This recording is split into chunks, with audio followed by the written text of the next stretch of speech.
All right, today we are diving into a really powerful and, deeply controversial vision for the future of all of us. And it all comes from a single speaker who believes they've figured out what's wrong with the world and that they have the one true solution. So let's get into it. What happens when one person decides they have a plan to save everyone? First, let's just wrap our heads around the sheer scale we're talking about here. This isn't a plan for a city or even a country. We're talking about the entire planet, all 8 billion of us. Every single person with their own life, their own beliefs, their own idea of what's right and wrong. And that, right there, is this central question, isn't it? In a world this incredibly diverse, who gets to decide the one correct way forward? Well, the speaker we're looking at today believes the answer is actually pretty simple.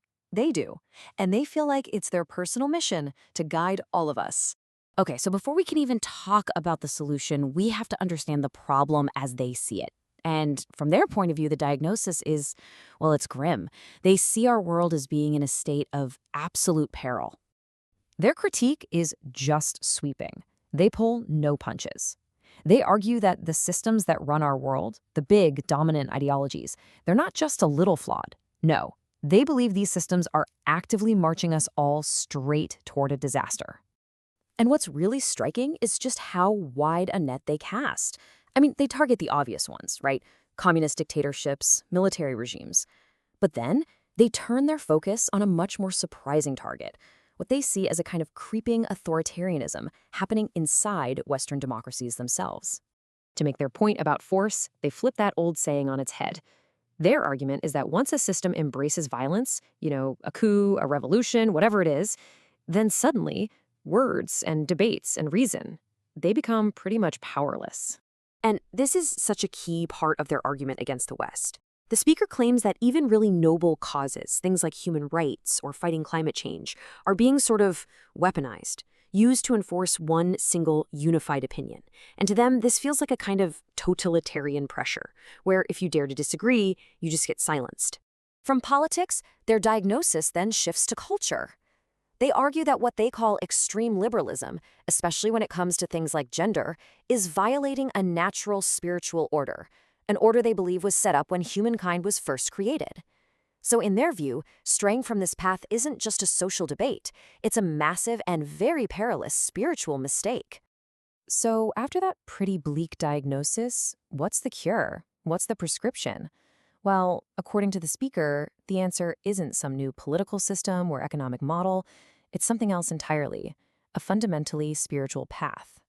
This right here is the absolute heart of their entire worldview.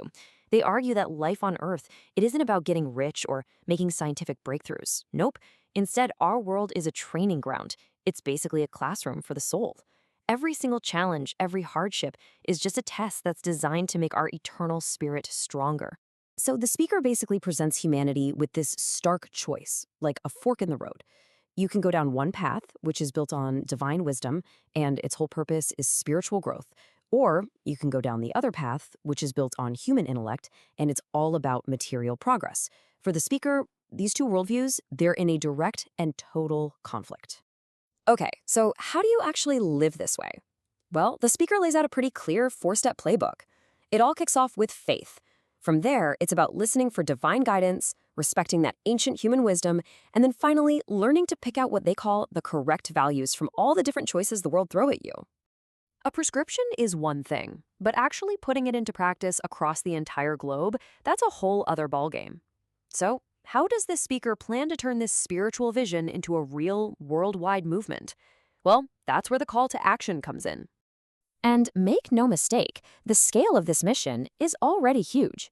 The speaker claims their movement has already reached more than 160 countries. I mean, think about that. That's a truly global phenomenon.